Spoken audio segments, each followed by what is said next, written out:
14 अप्रैल। नहीं मानते हैं कि परमात्मा कोई है, परंतु कई है, परंतु जो मानते हैं उनको ये भी जानना जरूरी है कि पहले पहले परमात्मा क्या है, क्योंकि उनका भी यथार्थ नॉलेज होना चाहिए। एक परमात्मा की ही विषय है जिसके लिए अपने संसार में कहें, सभी तरफ इसके लिए अनेकानेक बातें हैं।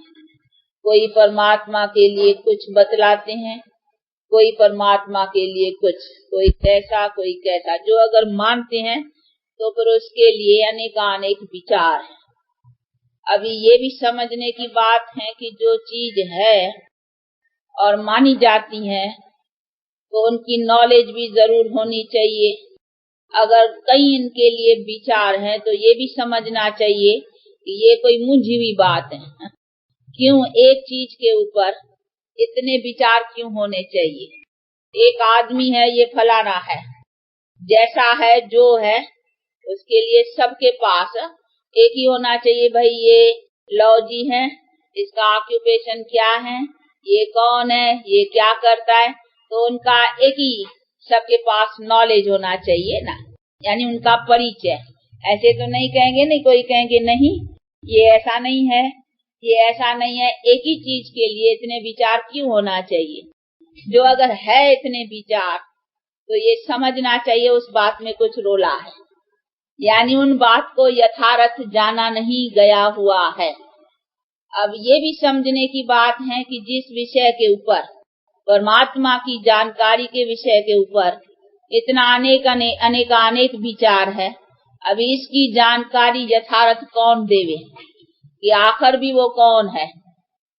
इसलिए ही उनके जानकारी के लिए खुद उसको आना पड़ता है, स्वयं परम पिता परमात्मा को, जो अपनी आकर करके जानकारी देता है कि मैं कौन हूँ।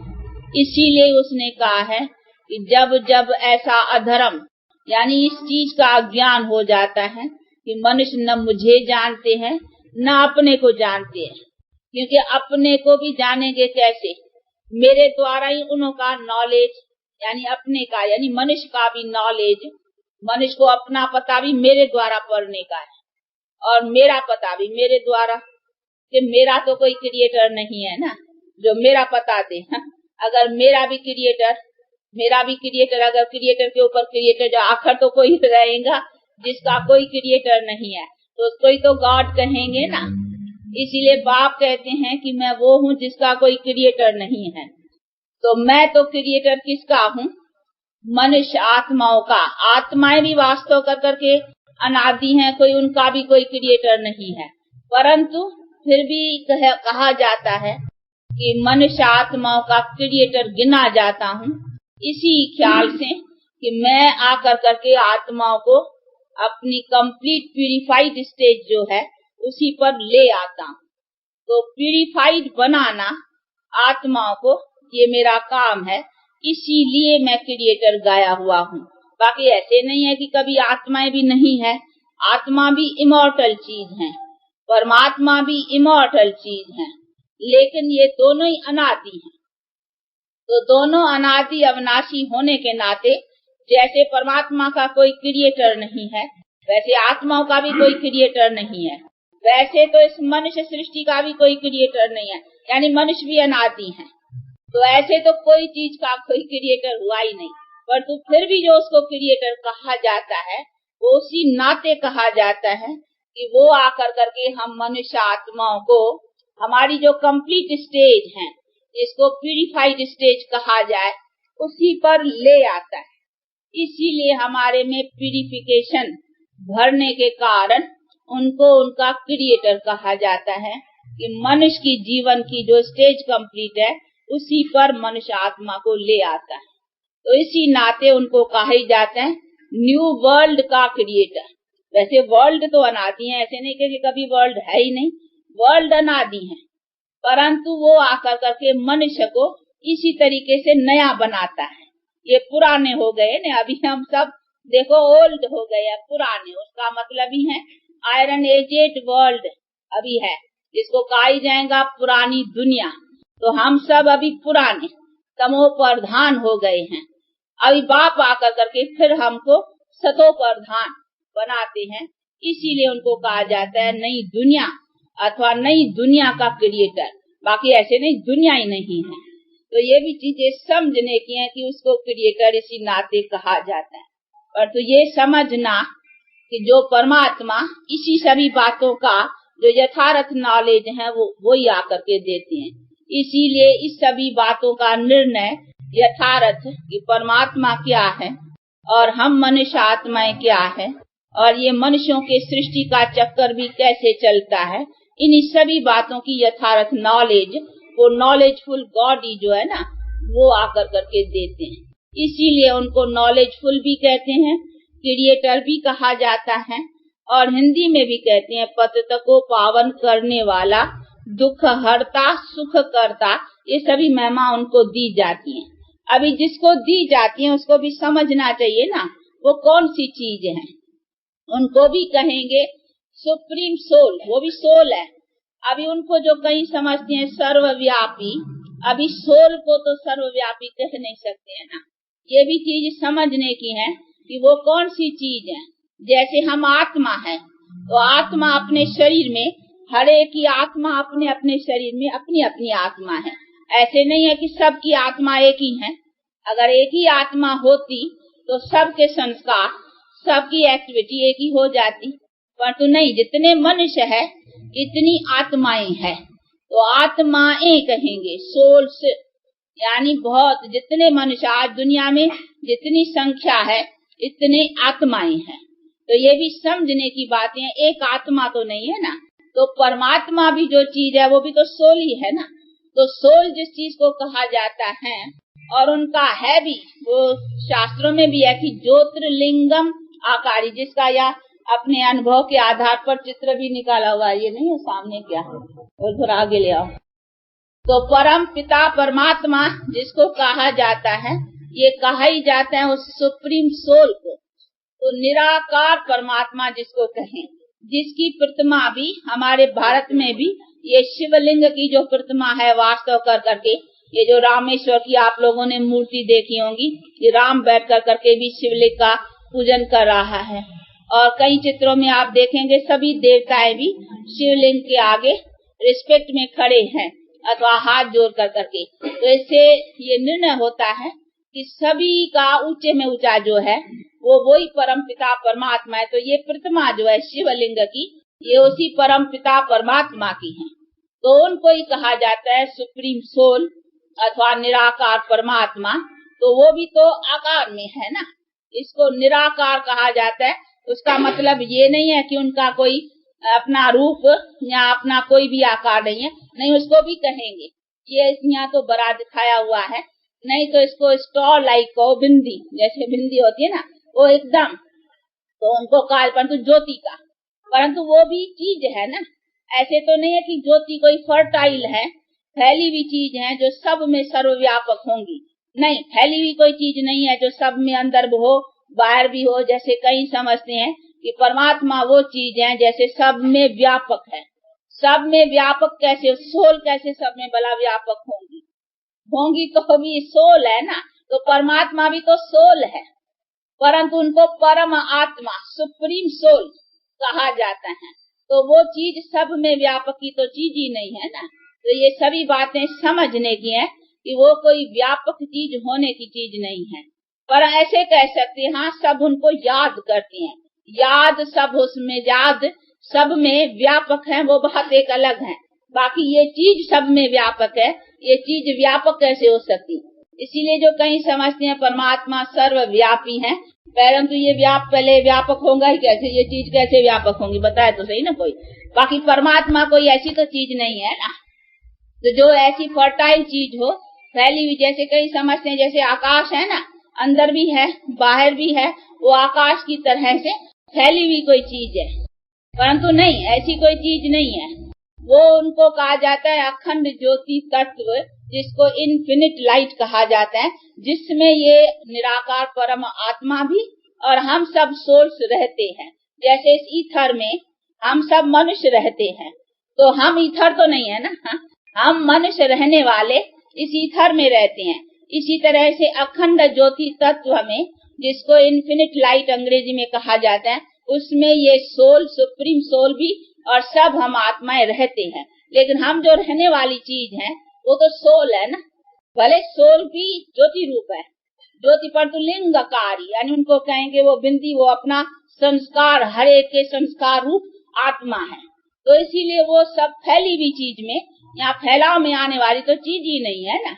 इसीलिए ये जो कहीं मानते हैं कि परमात्मा सर्वव्यापी है, और एक तो वो चीज नहीं है व्यापक होने वाली, और दूसरी उसके व्यापक होने का कोई महत्व नहीं है। अगर व्यापक है तो व्यापक होकर करके हमारे लिए क्या उसका महत्व है?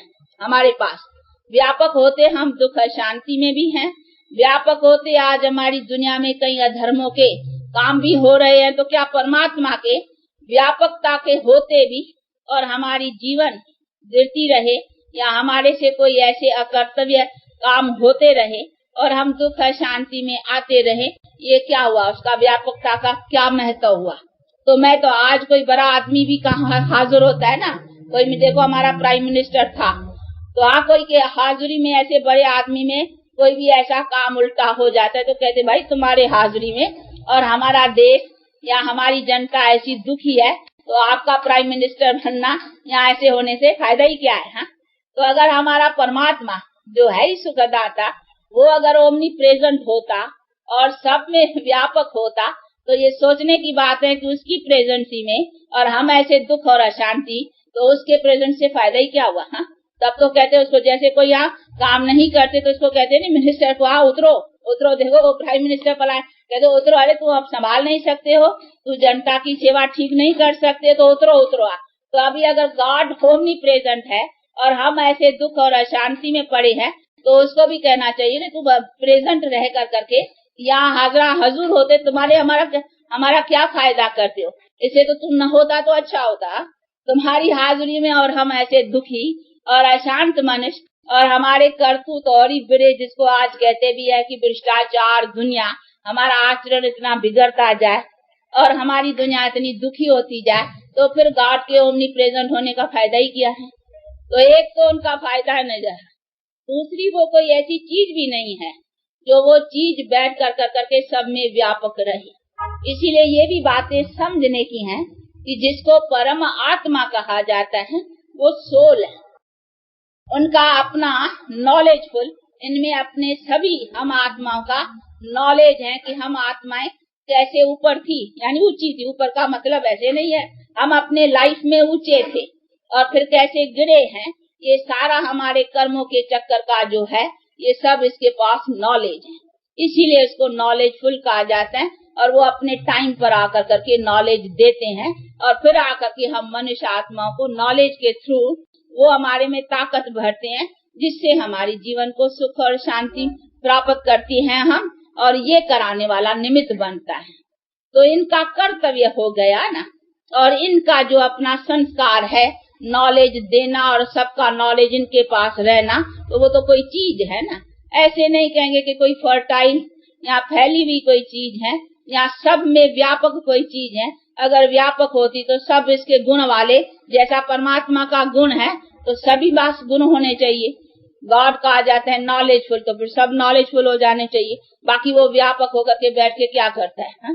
उनके व्यापक होने का कोई तो फायदा या कोई तो गुण चलना चाहिए ना। तो जब की वो चीज है ही नहीं, तो उनको हम कैसे कह सके कि वो ओमनी प्रेजेंट है? इसीलिए ऐसा कहना और ही परम आत्मा की गिलानी करनी है। अगर हम उनको ऐसे समझें कि हाँ वो हाजरा हजूर है या वो ओमनी प्रेजेंट है, वो व्यापक है, तो उनके व्यापकता से हमें क्या फायदा है? नहीं, हमारे हर एक में अपनी अपनी आत्मा व्यापक जरूर है, लेकिन हम अपनी आत्मा में भी अभी तमो प्रधान है, यानी आत्मा हमारी भी अभी तमो प्रधान है। इसीलिए हम अपनी आत्मा में भी अभी तमो प्रधान होने के कारण ही हमारे कर्तव्य अथवा करतूत जो है ना, वो उल्टे चल पड़े हुए हैं। इसीलिए हम दुख और अशांति में है। वहाँ तो कोई परमात्मा के ओमनी प्रेजेंट या उनके व्यापक होने की कोई बात ही नहीं रही ना। ये तो हर एक के कर्म के हिसाब में, हर एक अपनी अपनी आत्मा अपना अपना कर्म का हिसाब जो कुछ बनाया है उसी का अपना नतीजा भोग रही है। इसमें उसके ओमनी प्रेजेंट होकर के रहने का भी क्या मतलब है, या क्यों रहे? रहने की तो कोई बात ही नहीं। कई समझते हैं वही तो चैतन्य सत्ता है ना, ये जो हमारा हाथ भी चलता है ना, पैर भी चलता है या हम बोलते हैं, अगर वो परमात्मा न होता तो ये चैतन्यता न होती। तो इसीलिए कई समझते हैं वो चैतन्यता परमात्मा की है, और तो ऐसी बात नहीं है। चैतन्य तो आत्मा भी है ना, आत्मा को भी कहा जाता है सत्य चित्त आनंद स्वरूप, यानी वो भी चैतन्य है। परंतु वो चैतन्य तो आत्मा अपना देखो शरीर से जब ये आत्मा निकल जाती है, एक शरीर आत्मा छोड़ती है दूसरा लेती है, तो डेड बॉडी पड़ी हुई है, क्या निकल गई? आत्मा निकली ना। तो आत्मा को चैतन्य कहेंगे ना, ऐसे थोड़ी कहेंगे परमात्मा निकल गया, हा? कहेंगे आत्मा निकल गई। तो आत्मा में भी अपनी चैतन्यता तो है ना, जो शरीर में थी तो शरीर के द्वारा आत्मा बोलती थी और चलती थी, सब होता था। जब ये आत्मा निकल गई तो वो बॉडी पड़ी है, फिर कुछ हाँ चलती फिरता बॉडी तो कुछ नहीं हिले चलेगी ना, हाँ वो आत्मा निकल गई तो आत्मा निकल गई कहेंगे ना। उसने जाकर के फिर जो शरीर लिया फिर वो चलना फिरना शुरू करेगा। तो ये सभी चीजें समझने की हैं कि आत्मा भी अपने गुण में चैतन्य है। ऐसे नहीं कहेंगे सिर्फ परमात्मा चैतन्य है, आत्मा भी तो चैतन्य है ना। तो आत्मा में भी अपनी चैतन्यता की सत्ता है। तो वो जो चलना फिरना है हर एक का वो आत्मा की चैतन्यता से। बाकी ऐसे नहीं कहेंगे कि वो कोई परमात्मा है तभी चलता फिरता है, अगर परमात्मा न होता तो चलते फिरते कैसे? तो चलने फिरने के लिए कोई परमात्मा की वो चैतन्यता मानना या परमात्मा को चैतन्य इसी तरीके से मानना, ये भी रॉन्ग है। तो ये सभी चीजों को बहुत अच्छी तरह से समझना है कि परमात्मा वास्तव करके क्या है। भले हमारे भारत में इसकी प्रतिमा की यादगार पूजी मानी जाती है, परंतु यथार्थ रीत से न जानने के कारण कि ये इतनी शिवलिंग की क्यों महिमा है, क्यों ये सभी चित्रों में भी दिखलाया हुआ है कि देवता भी उनका रिस्पेक्ट करते हैं। तो जरूर देवताओं से भी कोई ऊपर है ना। तो देवताओं से ऊपर कौन है? ये जिसने बैठ कर करके मनुष्य को देवता बनाया है। बाकी ऐसे नहीं है देवताओं ने कोई बैठ कर करके उनका पूजन किया है। ये तो चित्रकारों ने चित्र पीछे बनाए हैं, ये तो चित्रकारों ने बना। बाकी ऐसा नहीं है कोई सच सच राम ने कोई बैठ करके इनका पूजन किया है। परंतु ऐसा राम और ऐसा कृष्ण जैसे मनुष्य जो थे देवताएं, वो कैसे बने थे? इन परमात्मा ने आकर कर करके ये प्यूरिफाइड बना कर करके ऐसा मनुष्यों को पावन बनाया था। फिर उनकी यादगारों में ये चित्रकारों ने बैठ कर करके चित्र बनाए हैं। बाकी ऐसे नहीं है कि उन्होंने बैठ कर करके कोई इन्हों को पूजा है। तो ये सभी चीजों को अच्छी तरह से समझने का है कि परमात्मा क्या और हम आत्माएं क्या, और हम आत्माएं कैसे नीचे आती हैं, अर्थात तमो प्रधान बनती हैं, और फिर हम आत्मा को ही सतो प्रधान बनने का है। बाकी उसी परम आत्मा को, सुप्रीम सोल को न ये तमो प्रधान बनता है न इनको सतो प्रधान बनने की कोई बात है। ये एक ही सोल है जो जन्म मरण रहित होने के कारण इनको नीचे ऊंचे होने की कोई बात ही नहीं है। इसीलिए इनकी महिमा है कि ऊंचे ते ऊंचा भगवान, यानी हमारे को भी ऊंचे में ऊंचा आकर के बनाती है मनुष्य को, जिसके ऊपर कोई मनुष्य है ही नहीं। देखो ऊंचे में ऊंचे मनुष्य कौन से है? देवताएं। तो ऐसा सबसे ऊंचा मनुष्य बनाना ये किसने बनाया? इसने, परमात्मा। तो मनुष्य को भी ऊंचे में ऊंच बनाने वाला ये सबसे ऊंच हो गया ना। इसीलिए इनकी महिमा है कि ऊंचे ते ऊंचा भगवान। तो भगवान ही मनुष्य को ऊंचा बनाएगा, मनुष्य मनुष्य को ऊंचा नहीं बना सकती। तो ये सभी चीजों को अच्छी तरह से समझने का है। इसीलिए परमात्मा जो चीज है ना वो इन्हीं को ही कहा जाएगा। अभी ये चीज तो कोई सर्वव्यापी या सब में कैसे आएंगी? जैसे सोल सब में कैसे आएंगी? सोल आएगी तो अभी हर एक अपना अपना आत्मा अपना अपना कर्म के हिसाब से एक शरीर छोड़ेगी दूसरा लेंगी। बाकी ऐसे तो नहीं कहेंगे ना सभी के में एक ही सोल है न, सबकी अपनी अपनी सोल है। तो इतनी सब सोल्स है ना, हर एक शरीर की अपनी सोल। देखो इन आत्मा का अपना कर्म का हिसाब, तुम्हारी आत्मा का अपना कर्म का हिसाब। अभी तुम शरीर छोड़ करके दूसरा शरीर लिया, तीसरा लिया, चौथा लिया, या कुछ भी, तुम्हारी आत्मा के अपने कर्मों का हिसाब से तुमने अपने शरीरों को लिया, एक छोड़ के दूसरा। तो हर एक आत्मा का अपना अनेक जन्मों के खाते का अपना हिसाब किताब हुआ ना। इसमें सब में एक ही साथ एक ही टाइम पर एक ही आत्मा सब में व्यापक, वो तो बात ही नहीं है। तो जैसे आत्मा व्यापक बात नहीं है, वैसे इसको भी व्यापक होने की तो कोई बात ही नहीं है ना, और न कोई व्यापक होने से कोई महत्वता निकलती है कि भाई व्यापक होने से कोई फायदा मिलता है। फायदा क्या मिलेगा? तो ये सभी चीजों को बहुत अच्छी तरह से समझना है, क्योंकि ये तो बातें ऐसी हैं कोई एक ही दम या एक ही टाइम पर समझाई नहीं जा सकती हैं। ये तो बहुत अच्छी तरह से कोई बातें बैठ कर करके कुछ टाइम दे करके सुने, तभी इन बातों को अच्छी तरह से कोई समझ सकता है। तो इसके लिए चाहिए टाइम, और इसको अच्छी तरह से, ये कोई ऐसे क्लासों में भी समझाने की चीज नहीं है, तो कोई अकेले आकर करके और अच्छी तरह से इन बातों के ऊपर सुने और समझे, फिर कोई बात न समझ में आए तो पूछ भी सके। यहाँ क्लास में तो कोई पूछ नहीं सकती है, क्योंकि वो सब में सबका टाइम खराब होगा।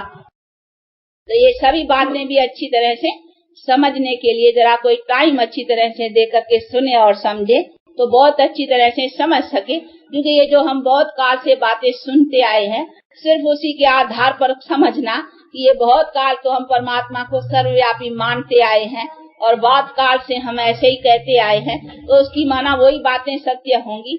नहीं, ये जो हम बहुत काल से सुनते आए, ये मनुष्यों के द्वारा सुनते आए हैं। ये हमारे वेद शास्त्र ग्रंथ आदि भी जो है वो भी तो मनुष्यों ने लिखा है, इसीलिए ये सभी है मनुष्य की मत। अभी हमको मिल रही है स्वयं परम पिता परमात्मा की मत। वो क्या समझाता है अपने लिए, तो उनके बात को भी समझना चाहिए ना, क्योंकि यथार्थ अपना नॉलेज यही देगा। इसीलिए अभी ये क्या समझाता है और क्या बतलाता है कि मैं क्या हूँ और तुम मनुष्य भी क्या हो, तो उन्हीं बातों को भी सुनना समझना चाहिए। बाकी तो हम जो सुनते आए हैं ना, तो इसीलिए ये नहीं है कि बहुत काल से चली आई है बहुत, इसीलिए वो सत्य होंगी। नहीं, परमात्मा ने तब क्यों कहा कि जब जब ऐसा अधर्म यानी अज्ञान होता है तभी मैं आता हूँ। तो उसके पहले वेद शास्त्र ग्रंथ भी थे ना, तब तो अर्जुन को कहा ना, इन सभी अध्ययन करने से मेरी प्राप्ति नहीं हुई, तुमको भी ना, तब तो कहा ना इन सबको भूलो। और अर्जुन के मिसाल में है ना, गीता में ही है कि ये सब जो तुमको गुरु आदि ये सभी जो तुम्हारे पढ़ाने वाले है, जिसने तुमको पढ़ाया है, इन सब को भी भूलो। कहा ना, उसमें तो कहा है मारो। ये द्रोणाचार्य भीष्म पितामह आदि आदि जो तुम्हारे गुरु खड़े हैं, इन सब को मारो, पर तुम मारो कोई हिंसा के लिए तो नहीं। भगवान कहेंगे ना कि इनको सबका गला काटो।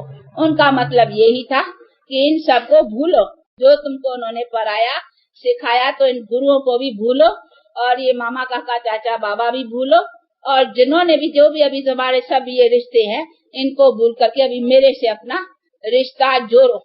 अर्थात मन मना भव, वो गीता में भी है ना, मन को अभी निरंतर मेरे में लगा, बाकी ये सभी तो बातें भूल जा। क्यों भूलवाई? क्योंकि वो सभी बातें मनुष्यों की थी, मनुष्यों ने बैठ कर करके सुनाई थी। इसीलिए बाप ने समझाया कि वो मनुष्य की बुद्धि है, अभी मेरी बुद्धि जो है ना वो तो सबसे श्रेष्ठ है ना, और यथार्थ मेरी बुद्धि तुमको नॉलेज दे सकेंगी, मनुष्य की बुद्धि तुमको यथार्थ नहीं देंगी। इसीलिए कहा उन सब बातों को भूल करके अभी जो मैं सुनाता हूँ उन्हीं बातों को सुन, और उसी को सुनकर उसी पर अभी चल, तो तू अपने स्वर्ग का अधिकार पा सकेगी। तो ये जो अभी अपन सुन रहे हैं ना, ये कोई मनुष्य की मत नहीं है, हम कोई मनुष्य के द्वारा नहीं सुन रहे हैं। ये भी कोई भूल न करे, हमको कोई दादा नहीं सुनाते हैं, क्योंकि बहुतों ने सुना है दादा का नाम, इसीलिए बतलाया जाता है कि हमको कोई नॉलेज देने वाला दादा नहीं है, दादा को भी नॉलेज देने वाला ये है। तो इसने बैठ कर करके नॉलेज दिया है, अपना परिचय, और हम सारे मनुष्य सृष्टि के चक्कर का ये नॉलेज ये स्वयं उसी परम पिता परमात्मा ने बैठ करके समझाया, जो दादा भी समझ रहे हैं और हम भी सब समझ रहे हैं, और उन्हीं के द्वारा इसी सभी बातों को जान कर करके और दूसरों को भी सुनाया जा रहा है। तो ये नॉलेज कोई अपनी मन मत या अपनी कोई कल्पना नहीं है, ये उनकी यथार्थ जो जानी जाननहार और जिसको नॉलेजफुल कहा जाता है, वो बैठ कर करके समझा रहा है। अभी इसको भी समझाने के लिए ऑर्गन्स तो चाहिए ना, इसीलिए वो आकर करके टेम्पररी मुख का आधार लेकर करके और सुनाते हैं, बाकी सुनाने वाला ये है। तो ये सभी चीजों को भी अच्छी तरह से समझना है कि यथार्थ नॉलेज क्या है और परमात्मा क्या है। इस चीज को सर्वव्यापी कहना ये बड़ी भारी भूल हो जाती है, और न ऐसी चीज है जो सर्वव्यापी हो सके, न इनकी जो क्वालिफिकेशन है इसके व्यापकता होने से, फिर तो सभी मनुष्यों में वो क्वालिफिकेशन भी व्यापकता में आनी चाहिए, पर तो कहाँ है?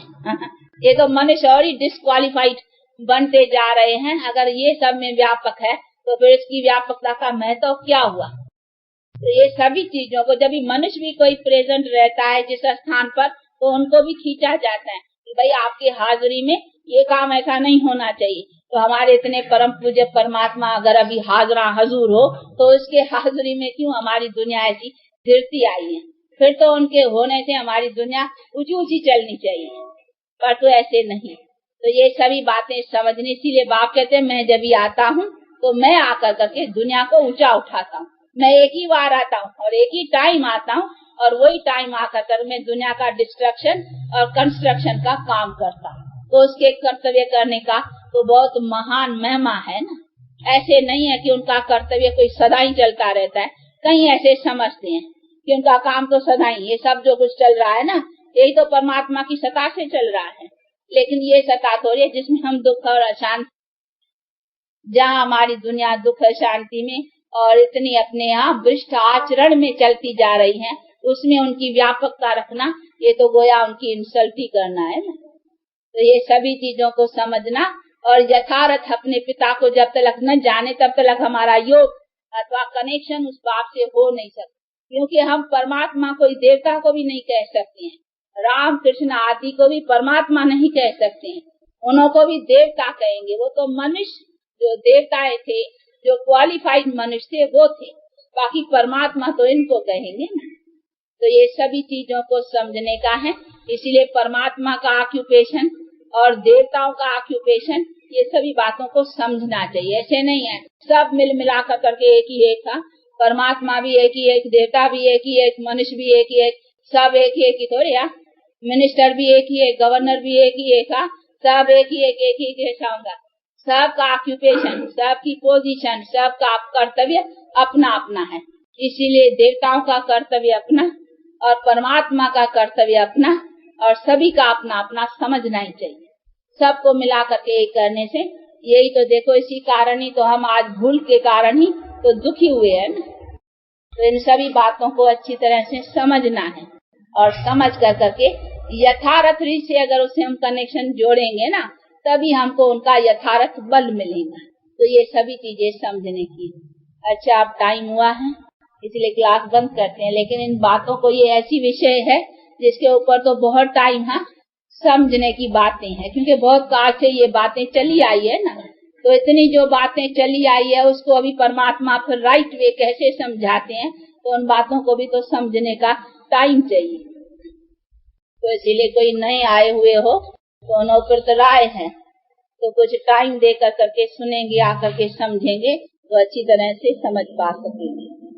अच्छा, 2 मिनट साइलेंस कर करके उससे रिलेशन जोड़ कर करके याद रखें। तो हम जानते हैं उससे हमारा क्या रिलेशन है।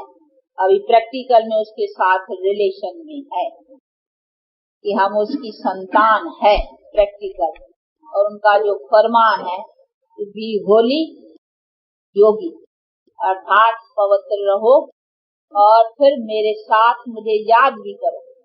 याद करने का क्यों फरमान है? क्योंकि हमारे पर जो पापों का बोझ है पहले का चढ़ा हुआ, उसको उतारने के लिए कहा भी है गीता में कि पापों को नष्ट करना, मेरा योगी पापों को दगत कर सकेगा। तो मेरा योगी, तो उनको याद रखें, तो उनको भी जान कर करके, ऐसे नहीं कोई भी रूप से याद करे, जैसे भी करे नहीं। वो कहते यथार्थ में जो हूँ जैसा हूँ, मुझे जान कर यथार्थ रीति से जो याद करते हैं वो मुझे यथार्थ पाते हैं, अथवा मेरे द्वारा यथार्थ जो प्राप्ति है वो कर सकते। अच्छा।